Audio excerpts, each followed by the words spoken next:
Assalamualaikum warahmatullahi wabarakatuh.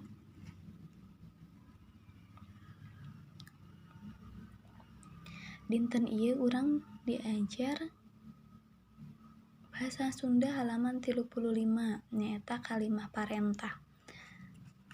Punten tiasa nambut pamupus. Nah, kalimah eta teh nyaeta eusina kalimat pamenta. Nyaeta kalimah anu eusina menta kanulian sangka nulian daek mere kanu mentana. Kalimah pamenta teh asup kana kalimah parentah. Nyaeta kalimah anu merentah jalma lian sangkan milampah pagawean nu diparentahkeun. Nah, kalimat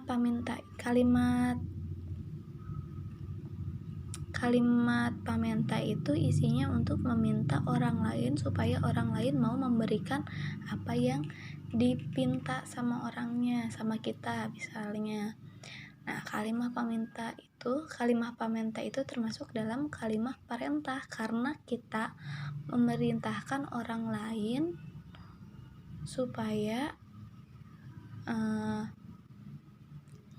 kita mendapatkan apa yang kita mau. Aya rupa-rupa kalimah parentah, nu kahiji kalimah panitah atau pangjurung, kadua kalimah pamenta, katilu kalimah pangarep-ngarep, kaopat kalimah pangajak, kalima kalimah panyarek. Nah, ciri-cirina teh nyaeta ngangge tanda seru di ujung kalimat, di akhir kalimatna. Ade geura sakola. Nah, ini adalah kalimat panitah. Nih, kalimat panitah.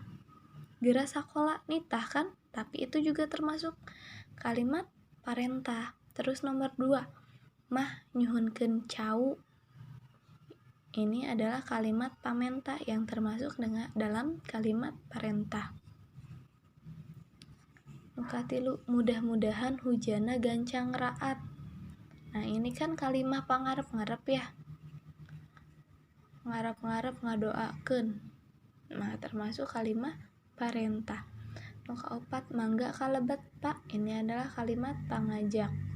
Cara urang ngajak ka batur. Kalimah ulah dianggo pulpena eta mah bocor. Nah, ini teh nyarek. Nyarek itu bukan berarti nyarek kanan atau marahin. Masih tahu ulah dipakai pulpen itu mah bocor tuh ya. Itu jenis-jenis kalimah parentah. Terus di bawahnya ini ada babasan. Naha walandarek indit sorangan atau sarah bongkokan ka bangsa Indonesia. Belanda akan pergi sendiri atau taluk ke bangsa Indonesia. Dina catatan kalimah di luhur dari kalimat di atas ini, aya gundukan kecap serah bongkokan. Nih, ada kata serah bongkokan yang artinya taluk kalawan, menyerah ya. Gundukan kecap saperti itu anu ngandung harti injeman atau harti kiasan disebutna babasan. Pribahasa kalau Indonesia, kalau Sunda babasan. Rea keneh babasan dina bahasa Sunda teh. Nah, gundukan kata seperti ini yang memiliki kata injeman atau arti kiasan, bukan arti yang sebenarnya, itu disebut babasan. Kan aya anu disebutna teh contoh nanya meja hejo. Meja hejo teh lain berarti mejana warna hejo, tapi meja pengadilan. Ya, contoh nanya ahli leleb teh beuki barang dahar. Akal koja artina akal jahat. Terus amis budi artina marah mai, bager amis budi. Terus nomor 4, asa bucat bisul, ngarasa logina saenggeus ngarengsekeun gawe berat. Merasa sangat lega banget karena itu udah terlewati gitu. Itu bahasa Sunda namanya babasan nama asa bucat bisul. Terus ata adol teh kurang ajar.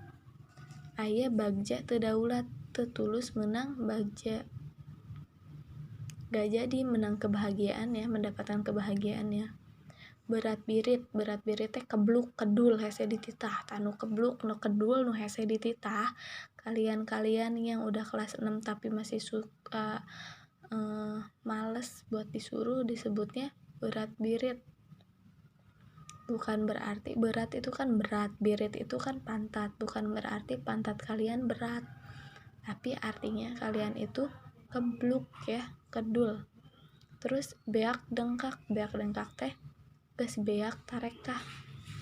Nomor 8 bodoh alewo, bodoh tapi daek tatanya, jadi bisa. Nah kalau kita itu karena lagi belajar ya, jadi harus bodoh alewo, kajian bodoh oge tapi harus mau bertanya, jadinya bisa. Nomor 10 gede hulu bukan berarti kepalanya besar, badannya kecil, tapi gede hulu itu adalah orang yang sombong. Nah masih banyak lagi nih peribahasa bahasa Sunda.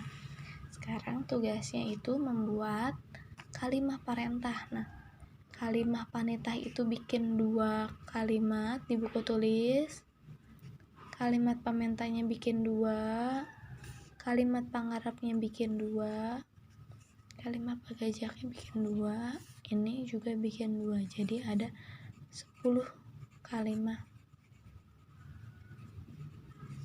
parentah.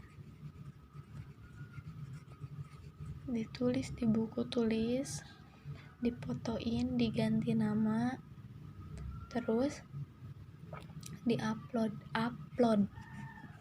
bukan folder. Upload ya, jangan folder ya. Paham ya? Ini tentang kalimat parentah dan pembahasan. Terima kasih. Wassalamualaikum warahmatullahi wabarakatuh.